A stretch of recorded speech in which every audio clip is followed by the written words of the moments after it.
어린이 여러분 안녕하세요. 테크노 쇼의 명루진입니다. 여러분 로봇 좋아하죠? 어떤 로봇 좋아해요?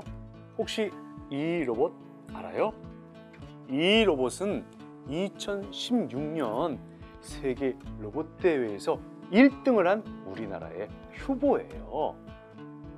세계 여러 나라에서 23개 팀이 참가를 했는데 그 중에서 우리나라의 휴보가 여러 가지 어려운 과정을 거쳐서 당당히 우승을 했다고 그래요. 적은 제작비를 가지고도 우리나라에서는 이렇게 멋진 로봇을 만들 수 있답니다. 여러분도 로봇 만드는 사람이 되고 싶어요? 그럼 오늘 테크노쇼 잘 들어보세요. 자, 그럼 저는 어떤 사람일까요? 저는 바로 이런 사람이에요. 저는 어린이 여러분들을 위해서 재미있는 이야기를 많이 쓴 작가랍니다. 그런데 어린이 여러분, 과연 로봇이란 말을 누가 제일 먼저 썼을까요? 로봇이란 말은 1921년에 체코의 작가 카렐 차페크라는 사람이 제일 먼저 썼답니다. 그 사람이 발표한 희곡 로썸의 인조인간에서 나온 말이에요. 그때 발표했던 희곡을 찍어 놓은 사진인데 여기 있는 이 세 사람이 로봇이라고 해요. 로봇이란 말은 체코말 로보타에서 따온 말인데요. 로보타는 일하다, 노예라는 뜻을 가졌다고 해요. 현재는 사람이 입력한 프로그램에 따라서 움직이는 자동화 기계를 로봇이라고 불러요. 그러니까 예를 들면 로봇 청소기도 로봇의 일종이랍니다. 사람이 입력한 프로그램에 따라서 알아서 청소를 해주니까요. 그런데 실제로 사람을 닮은 로봇은 언제 처음 만들어졌을까요? 1939년 뉴욕 세계 전시회에서 선보인 일렉트로예요. 강철로 된 구조의 피부는 알루미늄이었다고 그러죠. 키가 2m에 몸무게는 120kg. 오, 다이어트는 몰랐어요. 700개의 단어를 얘기할 수 있었다고 해요. 그런데 몸속에 녹음기가 있었죠. 그리고 담배를 피웠다고 그래요. 오, 그때는 금형 건물이 없었나 봐요. 왜 로봇이 담배를 피울까요? 재미있는 걸 보여주기 위해서 로봇 만드는 사람이 그런 기능을 넣었다고 하죠. 1940년엔요, 사진에서 보는 것처럼 일렉트로의 단짝인 강아지 로봇 스파르코가 만들어졌다고 그래요. 스파르코는 딱 2마디를 했다고 그래요. 멍멍. 자, 이렇게 로봇들이 생겨나니까 로봇 3원칙이라는 것도 만들어졌어요.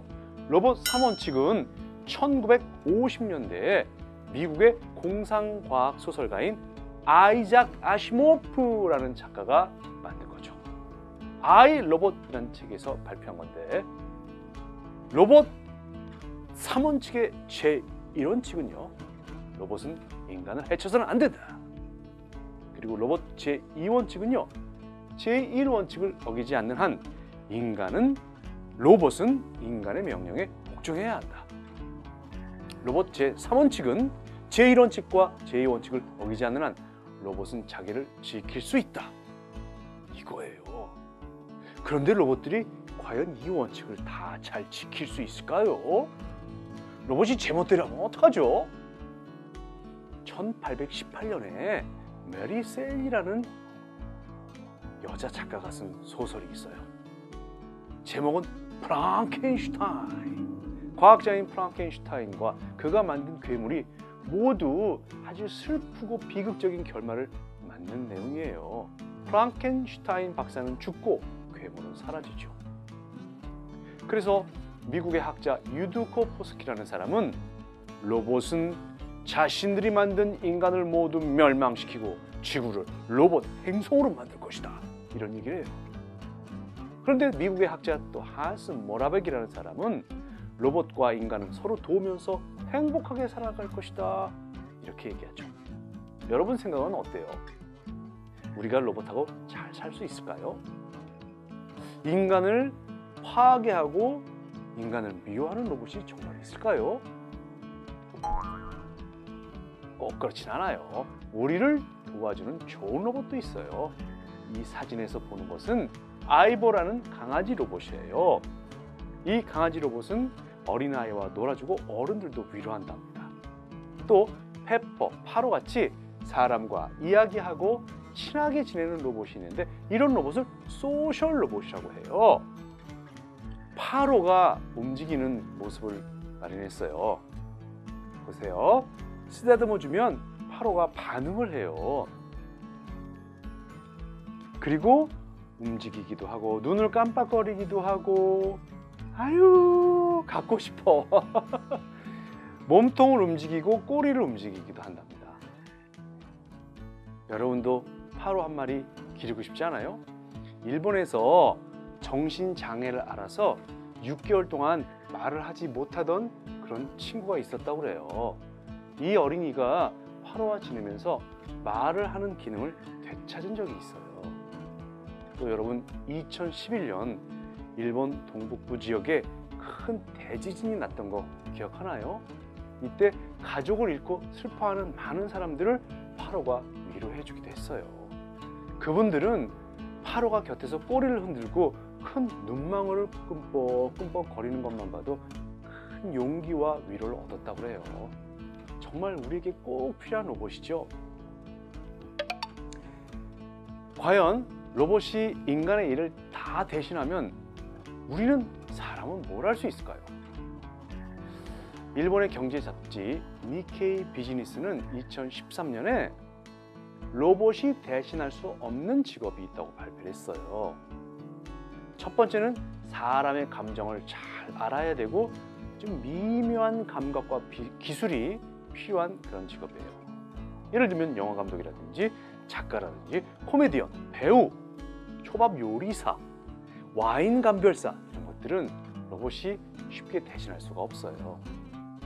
또 자동으로 뭔가를 할 필요가 없는 직업도 로봇이 대신할 수는 없어요. 예를 들어서 프로야구 선수라든지 아이스하키 선수라든지 여행가라든지 축구 선수 같은 거예요. 그런데 신기하게 로봇 축구 대회라는 것도 있답니다. 그래서 로봇이 꼭 인간을 다 대신할 수는 없어요.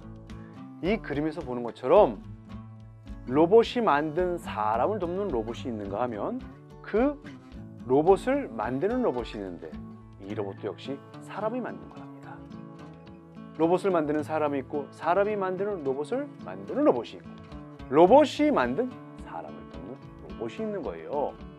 그림이 좀 복잡하지만 결국은 로봇은 사람이 만든다는 겁니다. 그래서 사람이 좋은 로봇을 만들 수도 있고 나쁜 로봇을 만들 수도 있어요. 물론 좋은 로봇을 만들어야 되겠죠. 어린이 여러분, 로봇이 어디에서 활동할 것 같아요? 공장에도 많이 있지만 로봇은 땅속에서도 활동하고요. 물속에서도 활동합니다. 그리고 심지어는 우주에서도 활동을 해요. 미국의 화성 탐사 로봇 큐리오시티는 2003년에 쏘아 올린 오포튜니티와 함께 화성 탐험에 많은 공을 세웠어요. 지금 보다시피 여기 두 과학자들이 화성에서 많은 탐사 활동을 했던 로봇들과 함께 있습니다. 이 로봇들은 태양열로 움직이는데요. 화성에서 자동으로 움직이기도 하고 돌을 채집하기도 하고 지구로 사진을 보내기도 해요. 화성에서는 공기가 없기 때문에 사람이 오래 활동할 수가 없어요. 하지만 로봇들은 지치지도 않고 잠도 자지 않고 그리고 밥도 먹지 않고 숨도 쉬지 않으면서 열심히 활동을 해서 인간들을 도와주고 있답니다. 여러분도 로봇 만드는 사람이 되고 싶어요? 그러기 위해서는 지금부터 로봇에 관심을 갖고 여러분의 생각을 적어놓거나 그림으로 남겨놓도록 해요. 우리는 로봇이 우리 일을 대신하는 4차 산업혁명의 시대를 살고 있어요. 여러분, 4차 산업혁명이라는 말을 혹시 들어봤나요? 1차 산업혁명은 18세기에 증기기관으로 시작했어요. 사람을 대신해서 동물을 대신해서 뭔가 처음으로 기계라는 게 만들어졌죠. 그리고 19세기 말에 큰 공장이 세워져서 대량으로 많은 물건들이 쏟아져 나오기 시작해요. 이것을 2차 산업혁명이라고 해요. 3차 산업혁명은 1940년대와 50년대에 컴퓨터로 이루어졌습니다. 컴퓨터가 생겨나니까 사람이 할 수 있는 많은 일을 대신하게 된 거죠. 그리고 4차 산업혁명은요, 바로 우리가 살고 있는 지금 일어나고 있어요. 그것은 바로 인공지능과 사람을 대신할 수 있는 많은 디지털 기기들이 우리들의 삶을 더 살기 좋게 만드는 것을 뜻합니다. 그 중에 가장 대표적인 것이 바로 로봇이죠. 여러분은 지금부터 잘 생각하셔야 돼요. 몸이 불편한 우리 할머니를 위해선 어떤 로봇이 있으면 좋을까? 집에 혼자 있는 강아지와 놀아주는 로봇을 만들 수는 없을까? 내가 만약 과학자라면 매번 말라 죽는 화초를 대신 길러주는 로봇을 만들 때 어떤 기능을 주어야 할까? 여러분이 기발한 로봇을 생각하고 있다면 상상만 하지 말고 도화지 한번 그려보세요. 여러분의 아이디어가 멋진 로봇이 될 수도 있으니까요. 여기에 보는 것처럼 여러분이 로봇을 좋아한다면, 그리고 지금부터 책을 많이 보고 동영상도 이것저것 찾아본다면 인공지능 전문가가 될 수도 있고요. 로봇 설계 기술자가 될 수도 있고, 또 로봇 AS 전문가도 될 수 있어요. 즐거운 마음으로 로봇에 대한 여러 가지 책을 보면서 이것저것 그림도 그리고 하다 보면 언젠가는 여러분의 생각이 꼭 필요한 로봇을 만드는데 크게 도움이 될지도 몰라요. 더 자세한 이야기는 어디에 있을까요? 바로 전국의 서점에 있어요. 선생님이 쓴 책이랍니다. 어린이들을 위한 G테크 시리즈 로봇. 지금 서점에 가서 한번 만나보도록 해요. 그럼 어린이 여러분, 다음 시간에 또 만나요. 안녕.